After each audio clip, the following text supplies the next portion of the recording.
karamihan ay kalalakihan ang pumipili sa propesyon na ito, ay hindi pa rin nagpapahuli ang mga kababaihan. Magaling at maaasahan, itinataas niya ang kakayahan ng isang Pilipina na makipaglaban para sa karapatang pantao maging sa criminal trials. Tumatayo rin siyang legal consultant ng pamahalaang lokal ng Caloocan at nagmamay-ari ng sariling law firm. Dating presidente ng Integrated Bar of the Philippines, Calmana Chapter, at mahusay ng telebisyon ng bayan sa loob ng 5 taon para sa Shika program. Attorney Mariz Manalo, isa kang huwarang Pilipina na talaga namang karangalan ng ating bayan.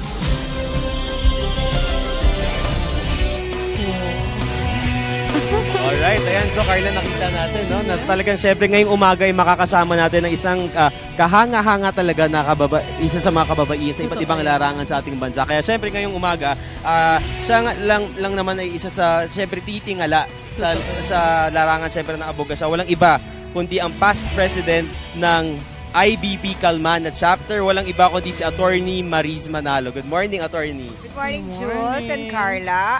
Sa mga sumusubaybay at nanonood sa Channel 4, magandang umaga po sa inyong lahat. Alright, ayan. So, Attorney Mariz, syempre, maraming mga kababaihan, lalo na yung mga undergrad students na papunta na, syempre, sa kanilang next degree, yung mga magpaplano na mag-law. Bakit po ba unang-una, bakit po law ang pinili nyo? Actually, hindi ko agad siya kinuha eh. After 4-year course ko, ano yun eh, AV sa Marinol, trabaho agad ako kasi gusto ko kumita eh. Yes. Kaya lang sabi nung isang boss ko doon, sabi, dapat sa'yo nag-abogado ka eh, kasi ang daldal ko daw, ang kwento ko. So, itinry kong nasa sales ako na, so itinry kong aksidente. Napunta ako ng UST, sabi ko, kumuha nga ako ng application. So, nung kinuha ko yung application form, nakapasa, and then yun na, nag-aaral na ako ng abogasya at eto na, abogado na ako. Siguro talagang doon ako papunta. Okay. Ano po ba ang mga kaso na hinahawakan ninyo? Actually, Carla, madami. May civil, may criminal, may corporate cases, may mga administrative matters. Nasa field ng litigation. Alright.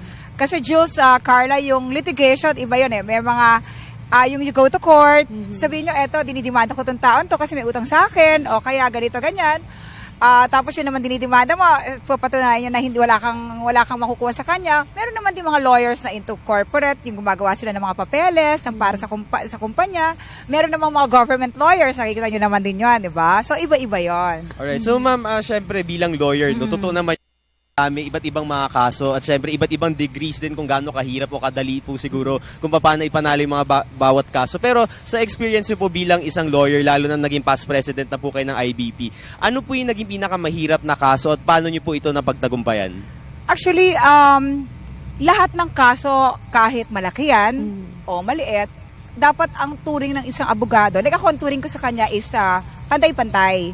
Kailangan yung dedikasyon ko bilang hinar nung litigant na magtanggol sa kanya o i-depensa siya, dapat na nakatuto ka. Hindi porke unjust vexation yan at ito namang hawak mo is murder, mas ibigyan mo ng pansin yung murder. Pare-pareho yan eh. Kaya dapat kung paano yung pag-aalaga mo dun sa kaso, malaki man o maliit, dapat pantay-pantay. Kasi hindi number one, patay-patay na nagbabayad yan. So hindi na doon sa bayad. Kaya lang, kumbaga, may mga karapatan sila na dapat ay proteksyonan mo bilang hinar nila na lawyer. Nako, Attorney Mariz, you're very tough just hearing your stories. Pero since today, this month, Jules, is the Women's Month, meron na rin po ba kayo nahawakan about abused women? Actually, marami na. Tsaka may mga yung pupunta sa opisina ko, tapos hihingi ng payo. Like for instance, attorney, kasi po umalis na po. Ito binubugbog po ako ng asawa ko. Kaya, ba't hindi ka umalis?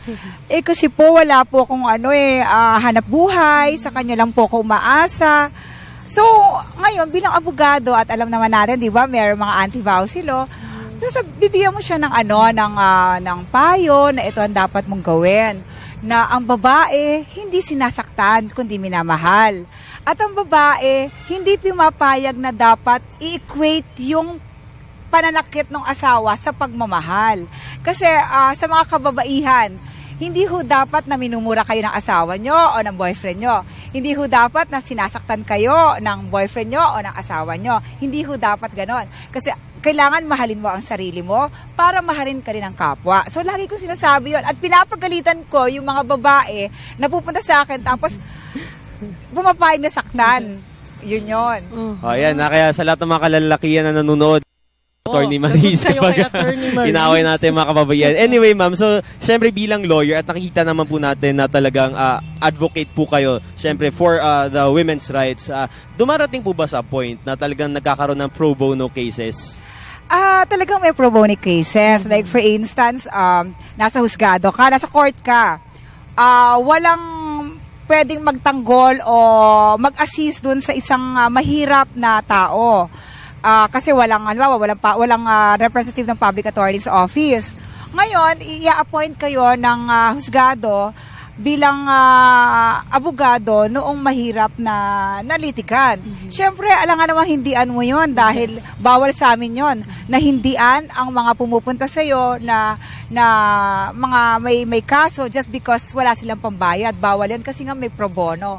Kailangan tulungan mo at bigay mo sa kanila yung kung paano mo ipagtatanggol at poproteksyonan yung mga tao nagbabayad sa iyo ng malaking halaga. Ganon din dapat ang pagpoproteksyon mo doon sa mga pro bono cases na hawak mo. Nako, kahit mataray si Attorney Maris, may mabuting loob. Oo naman, mama ako mataray. Very tough lang siya. Parang may pinaglalaban talaga. Pero attorney, our topic nga is, kaya ng Pinay sa larangan ng abogasya. Sa tingin niyo po ba, kaya na po ba ng nating mga Pilipina na humarap sa korte? Is there a discrimination po ba sa isang abogado at isang abogada? Ay nako, baka siguro yung kapwa ko na lang, yung abogado na lang, yung lalaki lang ang discriminate sa akin. Pero hindi naman ako nandidiscriminate. What I'm saying is, pantay-pantay. The Chief Justice is a woman. Yan na yung patunay na hindi hawak ng kalalakihan ang achievements when it comes to judiciary, when it comes to sa batas o sa abogasya. Kasi meron na tayong Chief Justice na president na babae, 'di ba? Tsaka karamihan sa mga lawyers ngayon, the practicing lawyers are also women. At karamihan sa mga huwes, especially sa Quezon City, mga babae. Ang mga appointee ni Pinoy, ni President Noynoy, mostly babae. Bakit? Bakit? Kasi may puso. Ang mga babae na abogado, na huwes, may mga puso yan.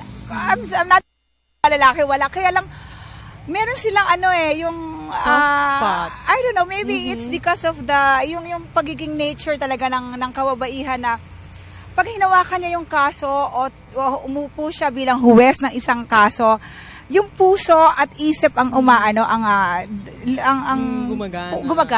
Yes. Alright. Ma'am, past president po kayo ng Integrated Bar of the Philippines sa Kalmana chapter. So, kamusta po yung panunungkulan nyo? Tsaka ano po yung mga naisulong nyo? Well, actually, Jules, napakaganda question. Kasi alam mo, nung panahon na wala pa yung Pangilinan Law, alam mo yung mga bata na hindi sila pwedeng kasuhan. Actually, yung sa amin noon is different. Mas maganda lang, hindi ko sasabihin, yung ginawa ko kasing proyekto noon, pag bata ka, pag menor de edad ka, hindi ka dapat makulong. Hindi ka dapat isama dun sa mga of age na mga nakakulong. Hindi dapat ganon. So, ang ginagawa namin nun, yung mga zero minors kami dapat. So, at nagawa namin yan sa Caloocan, Malaban, Navotas. Okay. Nagkaroon ako ng naisulong namin yun na walang menor de edad sa kulungan. Yung batas ng Pangilinan Law, meron na kami noon. And then, pangalawa, yung sinasabi ko na pro bono, marami kasing cases na sa Caloocan, for instance, na halimbawa, ang capacity ng Caloocan City Jail, example lang is 1,000. Alam mo kung ilan sila? 3,000.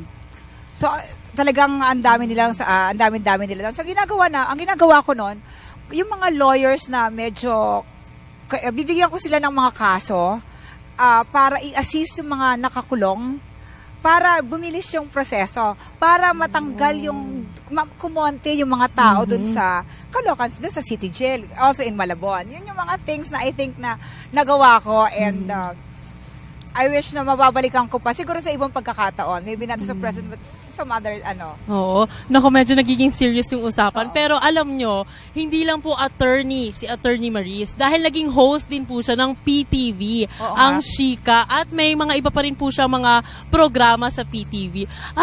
Ma'am, Attorney Maris, can you please tell us kung ano po ba yung naging experience nyo dito sa Telebisyon ng Bayan? Well, nung ako ay, yan, mga kasama ko yung mga nandito. Siyempre, natuto ka humarap sa camera. You get conscious of Yes, yourself. that's Yung, ay, naku, tumataba pala ako. Hindi pala dapat ganito.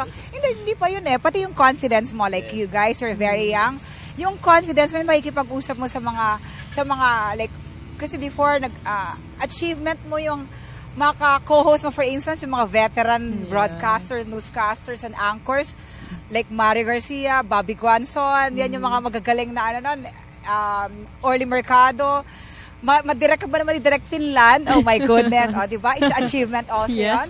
Tapos, magkaroon ka rin ng mga, what do you call this? Yung ma-interview mo yung mga secretary, mga right. cabinet secretaries. Siyempre, maganda yun eh. Yun yung mga magagandang achievements na yun, hindi mo makakalimutan Yes. as a host, also anchor of PTV4. Ayan, so talagang Carla, nakita natin na sobrang lawak na talaga ng karandasan ni Attorney Marisa. Iba't ibang larangan sa pagiging abogado, sa hosting, at sa iba't iba pa. Well, ma'am, sobrang dami pa natin sana gusto pag-usapan, Oo nga pero po eh. gipit na tayo sa oras, so sayang-sayang. So ma'am, last message na lang, lalo na sa lahat ng kababaihan, lalo na ngayon ay sineselebrate natin ang International Women's Month. Well, sa mga kababaihan, kahit po hindi abogado, kahit po kayo ay hindi doktor, o kayo ay simpleng housewife, lahat kayo po ay merong mga achievements at kailangan lang natin, kumbaga dapat may kumpiyansa ka sa sarili mo eh. Dapat mahalin natin ang ating sarili at para, maging mahalin ka rin ang kapwa-tao mo. And number one, wag po tayong magpapasakit, lalo na kung sino, hindi lang sa mga lalaki, o mas sa kapwa babae. So yun lang ang aking masasabi, na dapat ipaglaban yung inyong karapatan. Sabi nga nila, kung mayroon kang karapatan na nilabag, you can always go to court. And there are also women lawyers that you can come to para matulungan po kayo. Maraming Okay. salamat, Attorney Maris Manalo, ang past president, IBP Calmana Chapter. Ayan mga boss, dyan lang kayo dahil marami pa kaming hatid na mga kwento sa pagbabalik lang yan ng Good Morning Boss.